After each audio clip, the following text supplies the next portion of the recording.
Delhi, Dwarka sector 12, flat number 304। दरवाजा अंदर से डबल लॉक था। कमरे में 2 लाशें पड़ी थीं। पोस्टमार्टम रिपोर्ट साफ कहती है कि रोहित और नेहा की मौत रात 3 बजे तक हो चुकी थी। लेकिन सोमवार सुबह 10:45 पर उसी बंद घर के अंदर एक नई ऑडियो रिकॉर्डिंग सेव हुई थी।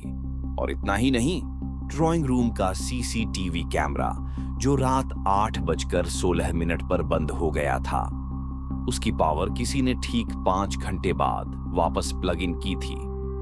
मुर्दे प्लग नहीं लगाते, तो फिर उस रात उस बंद घर के अंदर कौन मौजूद था? यह कहानी है 72 घंटे की उस खामोशी की जिसने दिल्ली पुलिस के सबसे अनुभवी अफसरों को भी उलझा कर रख दिया। दिल्ली का द्वारका सेक्टर 12, यहाँ की एक ऐसी हाउसिंग सोसाइटी जो बाहर से देखने पर इतनी सामान्य, इतनी व्यवस्थित और इतनी सुरक्षित लगती थी कि वहां कभी कुछ भी असामान्य या खौफनाक होने की कोई कल्पना भी नहीं कर सकता था। सब कुछ एक आम दिन की तरह ही चल रहा था। लेकिन इसी सोसाइटी के फ्लैट नंबर 304 में एक ऐसा रहस्य आकार ले रहा था, एक ऐसी खौफनाक साजिश रची जा रही थी जो दिल्ली पुलिस के सबसे अनुभवी और तेज तर्रार अफसरों को भी पूरी तरह से उलझा कर रख देने वाली थी। एक ऐसा बंद कमरा जिसमें 2 लाशें पड़ी थीं, लेकिन वहां कोई कातिल मौजूद नहीं था। कोई सुसाइड नोट नहीं छोड़ा गया था, हत्या का कोई हथियार नहीं था, और सबसे ज्यादा रोंगटे खड़े कर देने वाली बात, एक ऐसी आवाज का मिलना जो उन दोनों की मौत के कई घंटे बाद उसी बंद कमरे में रिकॉर्ड की गई थी। इस खौफनाक कहानी की शुरुआत होती है रोहित और नेहा मेहरा से। दिन था रविवार का, सब कुछ सामान्य था।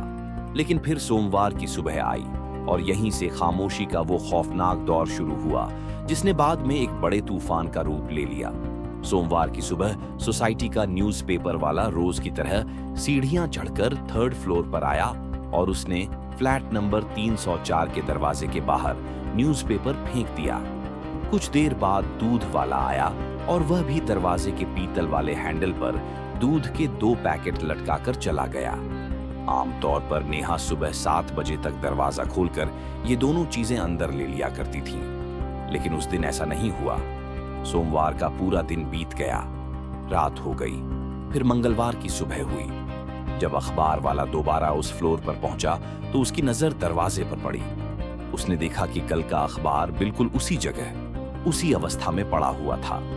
दरवाजे के हैंडल पर टंगे दूध के पैकेट मार्च की हल्की गर्मी के कारण अब तक फूल कर सूज चुके थे।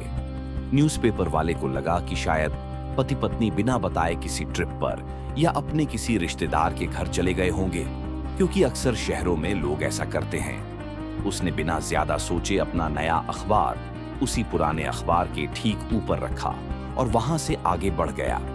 लेकिन मंगलवार की शाम बीतते बीतते फ्लैट के आसपास का माहौल बदलने लगा।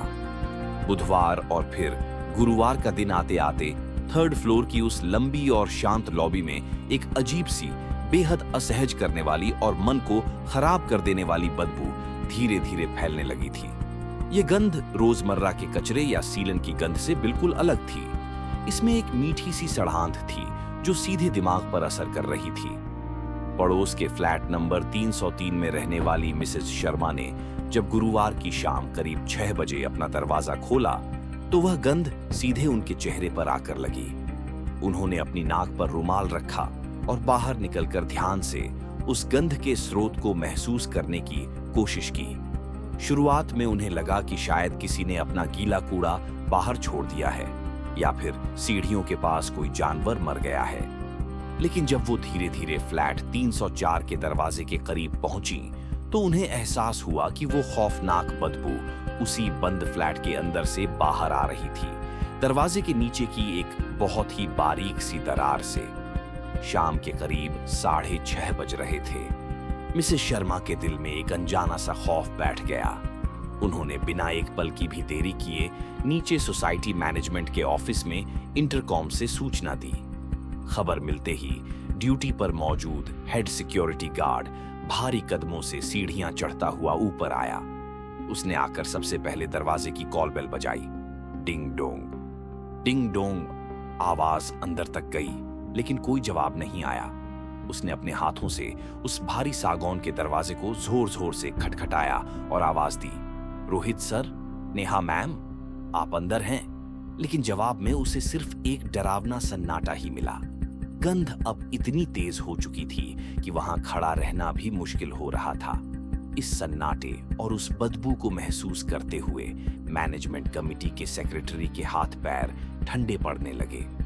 उन्होंने तुरंत अपने मोबाइल से पुलिस कंट्रोल रूम के 100 नंबर पर डायल किया और पुलिस को जल्द से जल्द वहां पहुंचने की गुजारिश की। करीब 20 मिनट के लंबे और तनावपूर्ण इंतजार के बाद सायरन की तेज आवाज के साथ द्वारका पुलिस स्टेशन की एक पीसीआर वैन और एक जीप सोसाइटी के मेन गेट से अंदर दाखिल हुई। पुलिस के जवान और एक सीनियर इंस्पेक्टर तेजी से 3rd फ्लोर पर पहुंचे। इंस्पेक्टर ने सबसे पहले पूरी बारीकी से उस दरवाजे का मुआयना किया। दरवाजा बेहद मजबूत लकड़ी का बना था। उसके हैंडल, लॉक और किनारों पर किसी भी तरह की कोई खरोंच या किसी औजार के निशान नहीं थे। इसका सीधा सा मतलब था कि किसी ने भी बाहर से जबरदस्ती घर में घुसने की कोई कोशिश नहीं की थी। दरवाजा पूरी तरह से अंदर से लॉक था। पुलिस ने तुरंत इलाके के एक चाबी बनाने वाले को बुलवाया। उसने अपने औजारों से जैसे तैसे दरवाजे का मेन लॉक तो खोल दिया, लेकिन जब पुलिस ने दरवाजे को धक्का देकर खोलने की कोशिश की तो दरवाजा सिर्फ 1 या 2 इंच ही खुला। अंदर से एक और बाधा उनका इंतजार कर रही थी। दरवाजे पर अंदर से एक मजबूत चेन लॉक लगा हुआ था। जरा सोचिए इस स्थिति के बारे में। दरवाजा सिर्फ बंद नहीं था, बल्कि वह अंदर से डबल लॉक किया गया था। ऐसी स्थिति में बाहर से किसी इंसान का अंदर जाकर वापस बाहर आना और फिर अंदर से चेन लगा देना भौतिक विज्ञान के हिसाब से पूरी तरह से नामुमकिन है। पुलिस को तुरंत एक कट्टर मशीन मंगवानी पड़ी। लोहे को काटने वाली उस तेज और कान फोड़ देने वाली आवाज के बीच चेन को काटा गया। बाहर सोसाइटी के कुछ लोगों को पंच गवाह के रूप में खड़ा किया गया था। जैसे ही चेन कटी और पुलिस ने दरवाजे को पूरी तरह से धक्का देकर खोला, अंदर से सड़ांत का एक ऐसा तेज भभका बाहर आया कि वहां मौजूद लोगों को पीछे हटना पड़ा। पुलिस ने अपनी बंदूकों पर हाथ रखते हुए पूरी सतर्कता के साथ घर में कदम रखा। उन्हें उम्मीद थी कि अंदर शायद कोई हिंसक नजारा होगा, कोई कातिल छुपा होगा या कोई खौफनाक संघर्ष हुआ होगा। अक्सर जब किसी घर में कोई क्राइम होता है तो वहां का सामान बिखरा होता है, शीशे टूटे होते हैं, जमीन पर खून के निशान होते हैं। लेकिन फ्लैट 304 के अंदर का नजारा पुलिस के लिए किसी भी हिंसक दृश्य से ज्यादा हैरान करने वाला था। अंदर का पूरा घर एकदम साफ, सुव्यवस्थित और शांत था। ड्राइंग रूम में रखे सोफे के कुशन बिल्कुल अपनी जगह पर करीने से सजे हुए थे।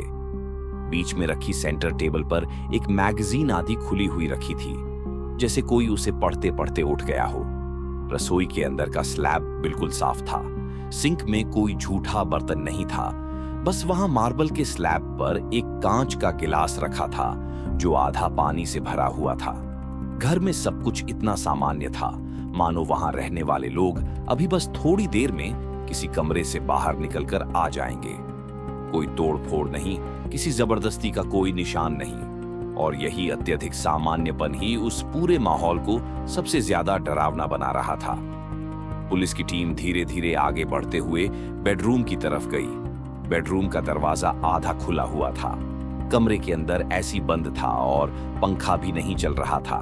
और वहीं उस कमरे के बीचों बीच रखे किंग साइज बेड पर रोहित और नेहा लेटे हुए थे। वे दोनों मृत थे, लेकिन उनके शरीर पर हिंसा का कोई भी निशान नहीं था। न तो उनके शरीर पर खून की एक भी बूंद थी, न ही उनके गले पर किसी तरह के फंदे या रस्सी का कोई निशान था। उनके कपड़ों पर कोई सिलवट तक नहीं थी जो किसी संघर्ष या हाथापाई की गवाही दे। दोनों की आंखें बंद थीं और उनके चेहरे पर एक अजीब सी शांति थी। ऐसा लग रहा था जैसे वे दोनों बस गहरी नींद में सो रहे हों, एक ऐसी नींद जिससे अब उन्हें कोई अलार्म या कोई आवाज कभी नहीं जगा सकती थी। पूरे घर की गहराई से छप्पे छप्पे की तलाशी ली गई। पुलिस ने हर एक दराज, हर एक अलमारी, कपड़ों के बीच, किताबों के पन्नों के अंदर तक छान मारा। क्या कोई सुसाइड नोट है? नहीं। क्या कोई जहर की खाली शीशी, कोई दवाई का पत्ता या कोई केमिकल है? नहीं। क्या रात को गैस लीक हुई थी? नहीं। किचन की गैस पूरी तरह से बंद थी और घर की सभी खिड़कियां अंदर से इंटैक्ट थीं। सभी खिड़कियों पर लोहे की मजबूत ग्रिल लगी थी जो बालकनी की तरफ खुलती थी और वहां से भी किसी के अंदर आने का कोई रास्ता नहीं था। यह एक ऐसा क्राइम सीन था जिसने पुलिस को पूरी तरह से अंधकार में धकेल दिया था। पोस्टमार्टम रिपोर्ट अगले दिन सुबह आई। 3 डॉक्टरों के पैनल ने जांच के बाद मृत्यु का समय लगभग 48 से 60 घंटे पहले का बताया, यानी उनकी मौत रविवार की रात और सोमवार की सुबह के बीच किसी वक्त हुई थी।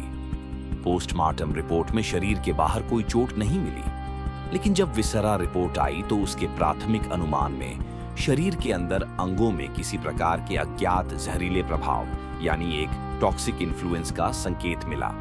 शरीर का रंग हल्का नीला पड़ने लगा था, जो ऑक्सीजन की कमी या किसी कार्डियक अरेस्ट वाले जहर की तरफ इशारा कर रहा था। लेकिन सवाल वही का वही था, एक ऐसा सवाल जो इंस्पेक्टर के दिमाग में हथौड़े की तरह बज रहा था। अगर उन्होंने जहर खाया था तो वो जहर गया कहां? और अगर उन्होंने खुद अपनी जान ली थी तो जहर की शीशी या उसका पैकेट उस बंद कमरे से जादुई तरीके से गायब कैसे हो गया? दरवाजा अंदर से डबल लॉक था, खिड़कियां बंद थीं। ये कोई साधारण आत्महत्या का मामला नहीं लग रहा था। यह एक क्लासिक लॉक्ड रूम मिस्ट्री बन चुकी थी, जहां अपराधी अगर कोई था तो वह हवा की तरह गायब हो गया था। जब क्राइम सीन से पुलिस को कोई भी ठोस या भौतिक सुराग नहीं मिला तो जांच अधिकारियों ने तय किया कि उन्हें अब रोहित और नेहा के दिमाग के अंदर झांकना होगा।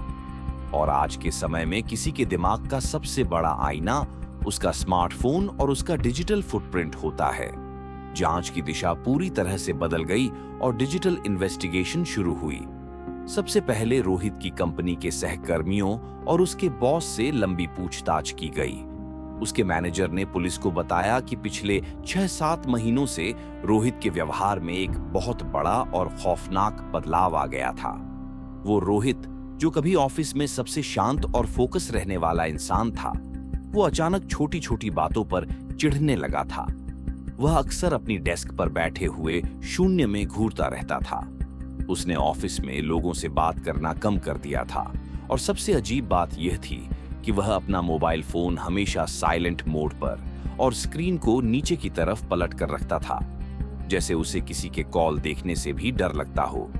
कई बार गार्ड्स ने उसे ऑफिस के अंधेरे बेसमेंट पार्किंग में अपनी कार के पीछे छुपकर लंबी, तनावपूर्ण और फुसफुसाती हुई कॉल्स पर बात करते देखा था। ऐसा लगता था जैसे कोई चीज उसे अंदर ही अंदर खा रही है। पुलिस ने जब रोहित के लैपटॉप और फोन का डेटा निकाला और उसके सारे बैंक अकाउंट्स सीज करके उनके स्टेटमेंट निकाले तो एक ऐसा चौंकाने वाला सच सामने आया जिसने जांच टीम की भी सांसें रोक दी। रोहित, जो एक अच्छी खासी सैलरी कमा रहा था, वह दरअसल कर्ज के एक ऐसे दलदल में फंस चुका था जिसकी कोई थाह नहीं थी। रोहित के नाम पर 1 या 2 नहीं बल्कि अलग अलग जगहों से कुल मिलाकर लगभग 28 लाख रुपए का कर्ज था। इस कर्ज में कुछ बड़े पर्सनल लोन थे। उसके 3 क्रेडिट कार्ड्स की लिमिट पूरी तरह से खत्म होकर ओवरड्यू हो चुकी थी और सबसे खतरनाक बात, उसके फोन में दर्जनों ऑनलाइन इंस्टेंट लोन एप्स का जाल बिछा हुआ था। आजकल की डिजिटल दुनिया में ये इंस्टेंट लोन एप्स एक मीठे जहर की तरह काम करते हैं। ये बिना किसी लंबी चौड़ी कागजी कार्रवाई या सिविल स्कोर के महज कुछ मिनटों में आपको 10 या 20 हजार का लोन दे देते हैं। लेकिन इसके लिए जब आप ऐप इंस्टॉल करते हैं तो वो आपसे अनजाने में ही आपके फोन की पूरी कॉन्टैक्ट लिस्ट, आपकी फोटो गैलरी और आपके मैसेजेस का पूरा एक्सेस मांग लेते हैं। शुरुआत में सब ठीक लगता है, लेकिन जब आप उस भारी भरकम ब्याज को नहीं चुका पाते तो इन ऐप्स के पीछे बैठे रिकवरी एजेंट एक खौफनाक मनोवैज्ञानिक खेल शुरू करते हैं। वे सीधे आपको कॉल नहीं करते, बल्कि आपकी कॉन्टैक्ट लिस्ट में मौजूद आपके रिश्तेदारों, आपके माता पिता, आपके दोस्तों और यहाँ तक कि आपके ऑफिस के बॉस को कॉल करके आपको जलील करना शुरू कर देते हैं। वे आपकी तस्वीरों को मॉर्फ करके अश्लील बना देते हैं और उन्हें आपके करीबियों को भेजने की धमकी देते हैं। रोहित के फोन की कॉल डिटेल्स यानी CDR खंगालने पर पुलिस को पता चला कि उसे पिछले 2 महीनों से हर दिन 40 से 50 कॉल्स बिल्कुल अनजान नंबरों से आ रहे थे। ये सारे रिकवरी एजेंट्स के कॉल थे। रोहित का व्हाट्सएप चैट बॉक्स ऐसी भयानक धमकियों, भद्दी और गंदी गालियों से भरे ऑडियो मैसेजेस, कानूनी पुलिस नोटिस की फर्जी तस्वीरों और उसके परिवार की इज्जत को मिट्टी में मिलाने की चेतावनियों से भरा पड़ा था। ये एकदम शीशे की तरह साफ हो चुका था कि रोहित एक ऐसे भयानक आर्थिक और मानसिक दबाव से गुजर रहा था जो किसी भी इंसान को पागल करने के लिए काफी था। वह एक ऐसे अंतहीन चक्रव्यूह में फंस गया था जहां से बाहर निकलने का उसे कोई रास्ता नहीं दिख रहा था।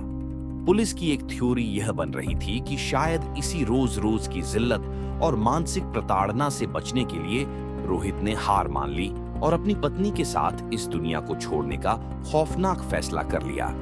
लेकिन क्या महज कर्ज का दबाव किसी को इतनी सफाई और योजनाबद्ध तरीके से अपनी जान लेने पर मजबूर कर सकता है? पुलिस अभी इस उलझन में थी ही कि तभी साइबर सेल की टीम ने काफी मेहनत के बाद नेहा का लॉक फोन खोल लिया और जैसे ही नेहा के फोन का डेटा पुलिस के सामने आया, इस केस की पूरी दिशा ही 180 डिग्री पलट गई। अब तक जो कहानी सिर्फ कर्ज और आत्महत्या की लग रही थी, वह अब किसी गहरी, काली और खतरनाक साजिश में बदलने लगी थी। नेहा, जो ज्यादातर समय घर के अंदर ही रहती थी, उसका डिजिटल जीवन रोहित से बिल्कुल अलग कहानी बयां कर रहा था। सोशल मीडिया पर नेहा की प्रोफाइल बहुत ही सामान्य और सीमित थी। फेसबुक और इंस्टाग्राम पर कुछ सालगिरह की तस्वीरें, दिवाली की कुछ फोटोज और 1-2 बार दोस्तों के साथ कैफे विजिट्स की पोस्ट थीं।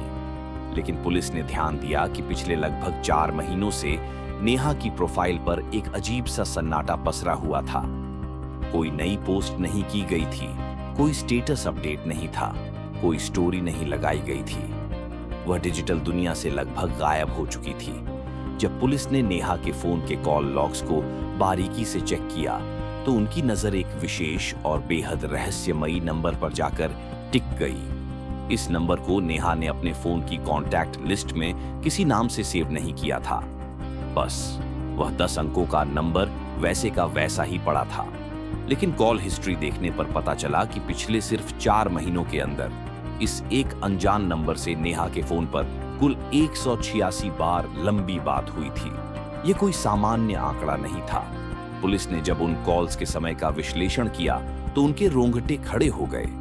इनमें से ज्यादातर कॉल्स या तो सुबह रोहित के ऑफिस जाने के ठीक बाद आती थीं या फिर रात के उस डरावने पहर में आती थीं जब पूरी दुनिया सो रही होती है, रात के 1 बजे से लेकर तड़के 3 बजे के बीच। कई कॉल्स तो 20 से 30 मिनट तक लंबी चली थीं।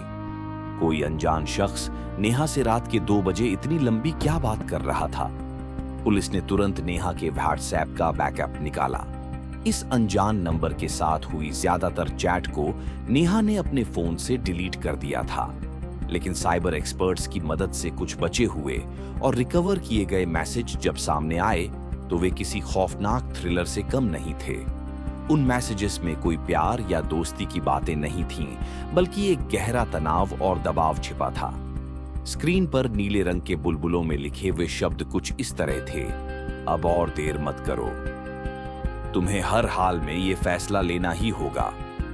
रोहित को अभी पूरी बात समझ में नहीं आ रही है, लेकिन हम दोनों इसमें बुरी तरह फंस चुके हैं। इन मैसेजेस को पढ़कर जांच अधिकारियों के दिमाग में कई सवाल कौंध गए। ये हम दोनों आखिर कौन थे?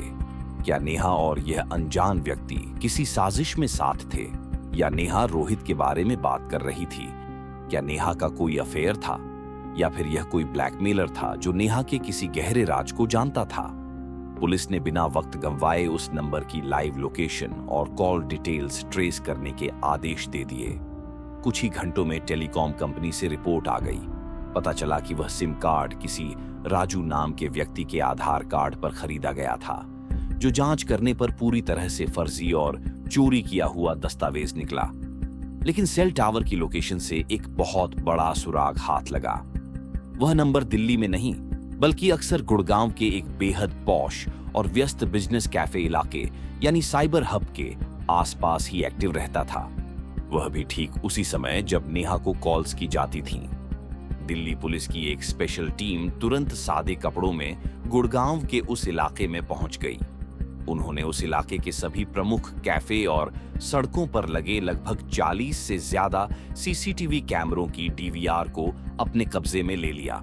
पुलिस ने उन तारीखों और सटीक समय की एक लिस्ट बनाई जब जब उस अनजान नंबर से नेहा को लंबी कॉल की गई थी, और उन समय को सीसीटीवी फुटेज के साथ मैच करना शुरू किया। कई घंटों तक स्क्रीन के सामने आंखें गड़ाए रखने के बाद पुलिस को आखिरकार एक पैटर्न नजर आया। एक ऐसा पैटर्न जो बहुत ही शातिराना था। जब भी उस नंबर से कॉल एक्टिव होती, एक विशेष कैफे के बाहरी हिस्से में लगे एक सीसीटीवी कैमरे के कोने में एक व्यक्ति नजर आता था। वह हमेशा कैफे के सबसे अंधेरे कोने वाली टेबल पर बैठता था, जहां रोशनी कम होती है। लेकिन सबसे अजीब और रहस्यमयी बात यह थी कि उस आदमी ने कभी भी एक पल के लिए भी अपना चेहरा कैमरे के सामने नहीं आने दिया। वह चाहे कितनी भी गर्मी क्यों न हो, हमेशा एक काले रंग की फुल स्लीव हुडी, सिर पर एक बेसबॉल कैप जिसे बहुत नीचे तक खींचा गया हो, और चेहरे पर एक बड़ा सा कोविड मास्क पहनकर रखता था। उसके पास हमेशा एक काले रंग का लेदर का लैपटॉप बैग होता था, जिसे वह अपनी छाती से लगाकर रखता था। उसकी शारीरिक भाषा से ही लग रहा था कि वह कोई आम ग्राहक नहीं है, बल्कि वह कैमरे के एंगल्स और पुलिस की नजरों से बचने की कला में माहिर है। पुलिस ने कैफे के मैनेजर और वेटर्स से उस आदमी की तस्वीर दिखाकर लंबी पूछताछ की, लेकिन कोई भी वेटर उसे पहचान नहीं पाया। उन्होंने बताया कि वह आदमी हमेशा अपना ऑर्डर बहुत धीमी आवाज में देता था, कभी किसी से नजरें नहीं मिलाता था, और सबसे बड़ी बात, वह कभी भी क्रेडिट कार्ड या यूपीआई से पेमेंट नहीं करता था। वह हमेशा नकद पैसे देकर जाता था ताकि उसका कोई भी डिजिटल सुराग पीछे न छूटे। उसने अपनी पहचान को अंधेरे में छिपाने की पूरी और मुकम्मल कोशिश की थी, और वह इसमें अब तक पूरी तरह से कामयाब भी रहा था। वह साया कौन था? नेहा से उसका क्या रिश्ता था? वह नेहा को किस बात का फैसला लेने के लिए रात के अंधेरे में मजबूर कर रहा था?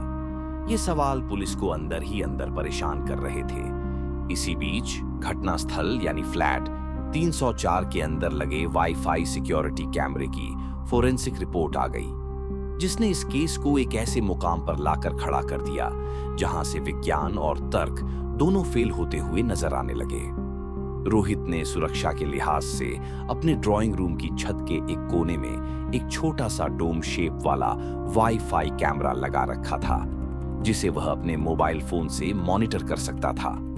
पुलिस ने जब उसका मेमोरी कार्ड निकाला और उस रविवार की फुटेज को प्ले किया, जिस दिन यह खौफनाक घटना हुई मानी जा रही थी, तो फुटेज की शुरुआत एकदम सामान्य थी।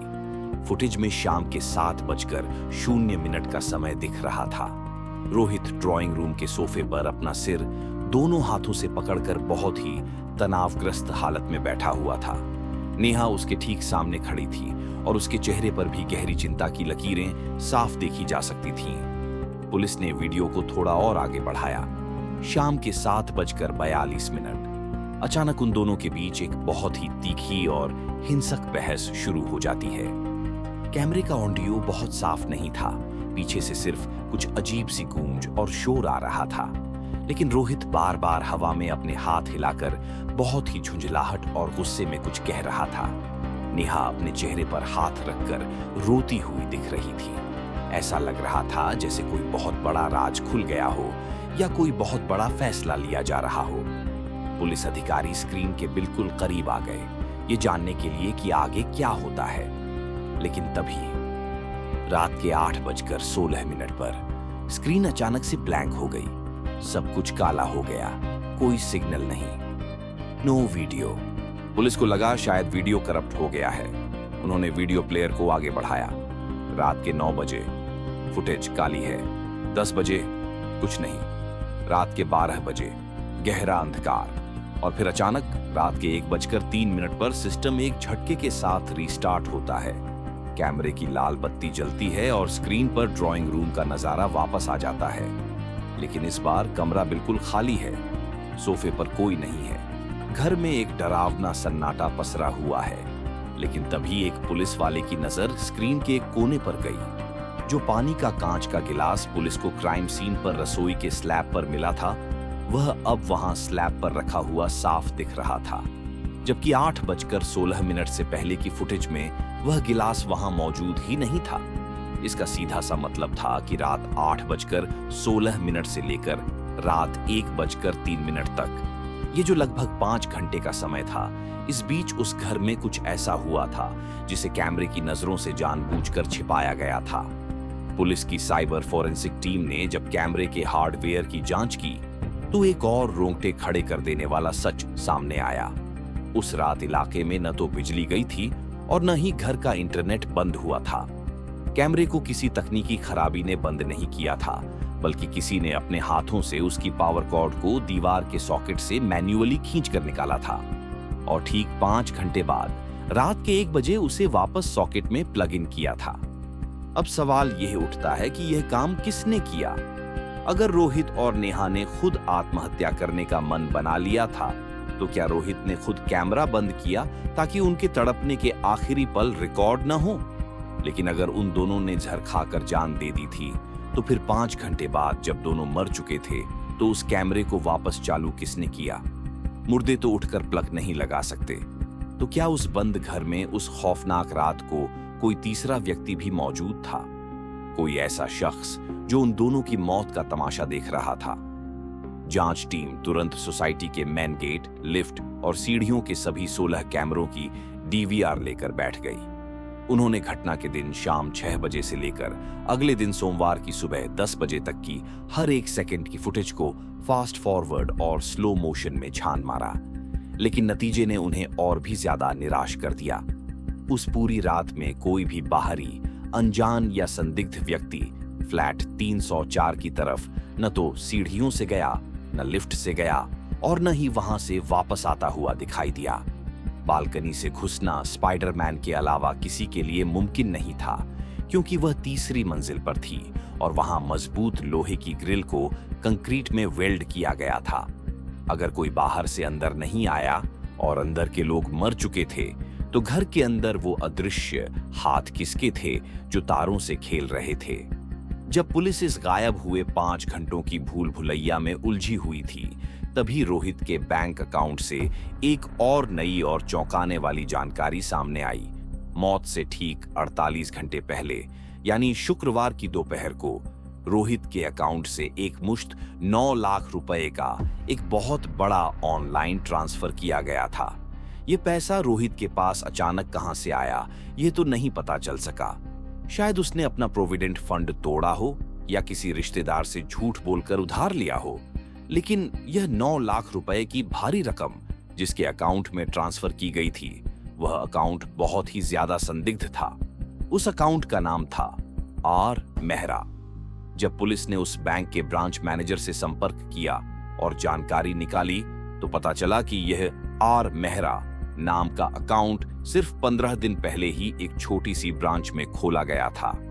और सबसे ज्यादा हैरान करने वाली बात यह थी कि रोहित के अकाउंट से 9 लाख रुपए ट्रांसफर होने के ठीक 24 घंटे के अंदर ही उस आर मेहरा वाले अकाउंट से एटीएम और अलग अलग चेक के जरिए सारा का सारा पैसा निकाल लिया गया और अकाउंट को हमेशा के लिए क्लोज कर दिया गया। जब पुलिस ने उस अकाउंट को खोलने के लिए इस्तेमाल किए गए केवाईसी दस्तावेजों की जांच की, तो वे सभी पूरी तरह से फर्जी और नकली निकले। आधार कार्ड पर जो फोटो लगा था, वह किसी अनजान मजदूर का था जिसे शायद कुछ पैसे देकर लाया गया था, और जो घर का पता दिया गया था, वह दिल्ली के बाहरी इलाके में एक खाली पड़ा कूड़े का प्लॉट था। क्या रोहित और नेहा किसी को यह पैसा दे रहे थे? क्या यह कोई हशमणि यानी किसी का मुंह बंद रखने की कीमत थी, या फिर यह कोई फिरौती थी? सुराग की तलाश में पुलिस ने रोहित के ऑफिस के लैपटॉप को अपने कब्जे में लिया और उसे साइबर लैब भेज दिया। लैपटॉप की हार्ड ड्राइव खंगालने पर उसके अंदर गहराइयों में एक ऐसा फोल्डर मिला जो पूरी तरह से एनक्रिप्टेड और एक बहुत ही जटिल पासवर्ड से सुरक्षित था। पुलिस के साइबर हैकर्स को उसे क्रैक करने में 2 दिन लग गए। जब वह फोल्डर खुला तो स्क्रीन पर कुछ ऐसा दिखा जिसने इस केस को एक बेहद खौफनाक और डार्क दिशा में मोड़ दिया। उस फोल्डर के अंदर कुछ तस्वीरें थीं, ये तस्वीरें दरअसल एक जूम या स्काइप वीडियो कॉल के स्क्रीनशॉट्स थे। उस वीडियो कॉल की स्क्रीन पर 3 अलग-अलग विंडोज खुली हुई थीं। एक विंडो में रोहित और नेहा एक साथ अपने उसी ड्राइंग रूम के सोफे पर बैठे हुए नजर आ रहे थे। उनके चेहरे पर एक अजीब सा डर और बेबसी थी। लेकिन जो दूसरी विंडो थी वह पूरी तरह से काली थी। वहां किसी का चेहरा नहीं था, बस एक वेब कैम के सामने बैठे किसी इंसान का एक काला साया, एक धुंधला सा सिलुएट दिख रहा था। उस स्क्रीनशॉट के ठीक नीचे चैट बॉक्स खुला हुआ था जिसमें कुछ मैसेज टाइप किए गए थे। उन मैसेजेस को पढ़कर किसी के भी रोंगटे खड़े हो जाएं। उसमें लिखा था, डील अब किसी भी कीमत पर वापस नहीं हो सकती। अगर तुम दोनों पीछे हटे या किसी को भी भनक लगी तो सब कुछ सामने आ जाएगा। मुझे वो चाहिए जो मेरा है, वरना अंजाम के लिए तैयार रहना। पुलिस की थ्योरी अब एक बहुत ही भयानक और खतरनाक दिशा में जा रही थी। यह मामला अब सिर्फ कुछ हजार रुपयों के लोन ऐप के कर्ज का नहीं था।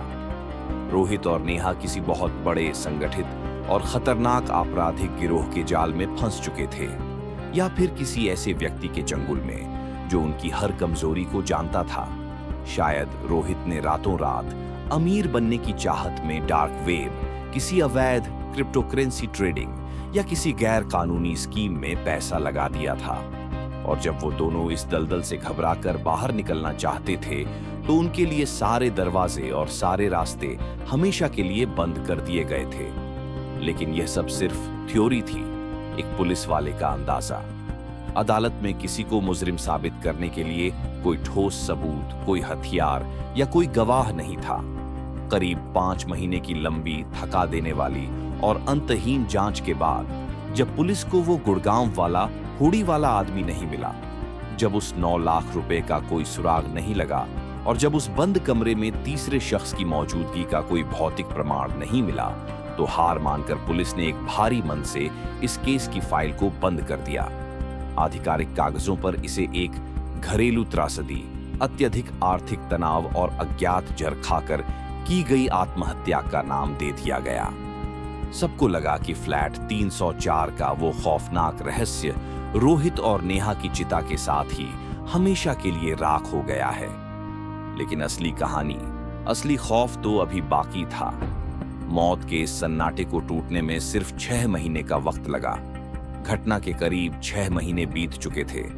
सोसाइटी के लोगों ने धीरे धीरे उस भयानक हादसे को अपने जहन से भुला दिया था। फ्लैट 304 के मालिक ने घर में शांति पाठ और शुद्धिकरण का हवन करवाया, दीवारों का रंग बदला और उसे नए सिरे से किसी परिवार को किराए पर देने का फैसला किया। घर को पूरी तरह से नया रूप देने के लिए रेनोवेशन का काम चल रहा था। एक दिन दोपहर के वक्त एक इलेक्ट्रीशियन एक लंबी सीढ़ी पर चढ़कर ड्राइंग रूम की छत पर लगी फॉल्स सीलिंग यानी पीओपी की डिजाइन के अंदर की पुरानी वायरिंग को खींचकर ठीक कर रहा था। तभी वायरिंग खींचते समय अंदर से पीओपी के एक छोटे से टुकड़े के साथ कुछ जमीन पर आकर गिरा। खटकी एक हल्की सी आवाज हुई। इलेक्ट्रीशियन ने नीचे उतर कर देखा। जमीन की धूल के बीच एक छोटी सी काले रंग की पेन ड्राइव पड़ी हुई थी। इस पेन ड्राइव को बहुत ही चालाकी और सावधानी से फॉल्स सीलिंग की अंदरूनी लाइट्स के तारों के बीच में टेप से छुपा कर रखा गया था, जहां किसी भी सामान्य इंसान या पुलिस की नजर जाना लगभग नामुमकिन था। इलेक्ट्रीशियन को कुछ अजीब लगा। उसने बिना उसे कंप्यूटर में लगाए सीधे फ्लैट के मालिक को दे दिया और मालिक ने अपनी जिम्मेदारी समझते हुए बिना देरी किए उसे तुरंत उसी जांच अधिकारी को सौंप दिया जिसने ये केस बंद किया था। पुलिस स्टेशन के एक शांत कमरे में जांच अधिकारी ने अपने कंप्यूटर के सीपीयू में वह धूल भरी पेन ड्राइव लगाई। स्क्रीन पर एक विंडो पॉपअप हुई। उस पूरी पेन ड्राइव में कोई फोल्डर नहीं था, कोई तस्वीर नहीं थी, सिर्फ एक अकेली फाइल पड़ी थी, एक ऑडियो फाइल। फाइल की लंबाई थी महज 32 सेकंड। पुलिस अफसर ने अपने हेडफोन कान पर लगाए, कमरे का दरवाजा बंद किया और अपने माउस से प्ले का बटन दबाया। प्ले बटन दबाते ही हेडफोन में जो आवाज गूंजी उसने सालों से हत्या और खून खराबा देख रहे उस सख्त और निडर पुलिस वाले की भी रीढ़ की हड्डी में बर्फ जैसी सिहरन पैदा कर दी। वह आवाज नेहा की थी। आवाज में कोई बनावट नहीं थी, बल्कि एक ऐसा गहरा, सच्चा और रूह कंपा देने वाला खौफ था जिसे कोई एक्टर भी कॉपी नहीं कर सकता। नेहा फुसफुसाकर बोल रही थी। उसकी कांपती हुई और तेज चलती सांसों की आवाज माइक में बहुत साफ सुनाई दे रही थी। वह कह रही थी, अगर ये कोई सुन रहा है तो प्लीज जान लो, हमने यह फैसला अकेले नहीं लिया है। हमारे पास कोई रास्ता नहीं बचा था, हमें मजबूर किया गया है, वो घर के अंदर। और तभी ठीक इसी जगह पर अचानक बैकग्राउंड में एक तेज खड़खड़ाहट, जैसे रेडियो के खराब होने का शोर होता है, वैसी आवाज आई और ऑडियो अचानक से कट गया। फाइल खत्म हो गई। पुलिस अफसर पसीने से भीग चुका था। वो घर के अंदर, इस अधूरे वाक्य का क्या मतलब था? क्या वो हुडी वाला आदमी घर के अंदर मौजूद था? क्या उसी ने उन दोनों को वो अज्ञात जहर पीने पर मजबूर किया था और उनके सामने बैठकर उनकी जान जाते हुए देखी थी? लेकिन इस पूरे केस का सबसे खौफनाक और दिमाग को सुन्न कर देने वाला रहस्य तो तब सामने आया जब पुलिस की साइबर टीम ने उस 32 सेकंड की ऑडियो फाइल का तकनीकी मेटाडेटा चेक किया। फाइल की प्रॉपर्टीज में जो टाइम स्टैम्प यानी फाइल के क्रिएट होने और सेव होने का समय दर्ज था, उसे देखकर पुलिस के पैरों तले जमीन खिसक गई। उस फाइल के क्रिएट होने का समय था सोमवार की सुबह 10:45। पोस्टमार्टम रिपोर्ट और पुलिस की पूरी जांच इस बात की गवाही दे चुकी थी कि रोहित और नेहा की मौत रविवार रात या ज्यादा से ज्यादा सोमवार तड़के 3 से 4 बजे तक हो चुकी थी। तो फिर सोमवार की सुबह 11:15 उनकी मौत के कई घंटों बाद, जब उनके शरीर ठंडे पड़ चुके थे, तब यह रिकॉर्डिंग उस बंद घर में कैसे हुई और कैसे सेव की गई? क्या नेहा उस वक्त तक जिंदा थी और किसी तरह दर्द से तड़पते हुए उसने यह आखिरी संदेश रिकॉर्ड किया, या फिर हत्यारे ने जानबूझकर पुलिस को गुमराह करने या किसी को मैसेज देने के लिए यह रिकॉर्डिंग बहुत पहले करवा ली थी और सोमवार की सुबह उसे टाइम स्टैम्प बदलकर वहां प्लांट किया था? अगर किसी तीसरे व्यक्ति ने यह रिकॉर्डिंग फॉल्स सीलिंग के अंदर इतनी चालाकी से छुपा कर रखी थी, तो वो सोमवार की सुबह उस बंद फ्लैट से, जहां दरवाजे पर अंदर से चेन लगी थी, बाहर कैसे निकला? क्या वो गायब हुए 5 घंटे का सीसीटीवी फुटेज इसी पेन ड्राइव के रहस्य को छुपाने के लिए काटा गया था? पुलिस ने इस नए और खौफनाक सबूत के आधार पर केस की फाइल को दोबारा खोला, लेकिन गुड़गांव वाले उस अजनबी कैफे के आसपास का कभी कोई नया सुराग नहीं मिला। वो अनजान नंबर फिर कभी किसी नेटवर्क पर एक्टिव नहीं हुआ। 9 लाख रुपए का वो ट्रांजैक्शन किस ब्लैक होल में समा गया, यह भी एक अनसुलझा राज ही रहा। आज फ्लैट 304 में एक नया परिवार किराए पर रहता है। उनके लिए यह महज ईंट और पत्थर से बना एक सामान्य सा घर है। वहां कभी रात को कोई अजीब आवाजें नहीं आती, कोई परछाई नहीं दिखती। लेकिन इस केस की पुरानी फाइल को आज भी जब कोई अधिकारी पढ़ता है, तो वो ये मानने पर मजबूर हो जाता है कि यह महज एक साधारण सुसाइड का मामला नहीं था। यह एक परफेक्ट क्राइम का वो ब्लूप्रिंट था जिसे इतनी खौफनाक और ठंडी योजना के साथ अंजाम दिया गया कि कानून के लंबे हाथ भी कभी उस तक नहीं पहुंच पाए। 72 घंटे की खामोशी ने जब अपना दरवाजा खोला था, तो उसने दुनिया को सच नहीं दिया, बल्कि और ज्यादा गहरे, अंधेरे और अनसुलझे रहस्य उगल दिए। क्योंकि दोस्तों, कभी कभी दुनिया के सबसे खौफनाक रहस्य खून के धब्बों से नहीं, बल्कि एक डरावनी खामोशी से लिखे जाते हैं। और द्वारका के इस फ्लैट 304 में वो खामोशी आज भी चीख रही है।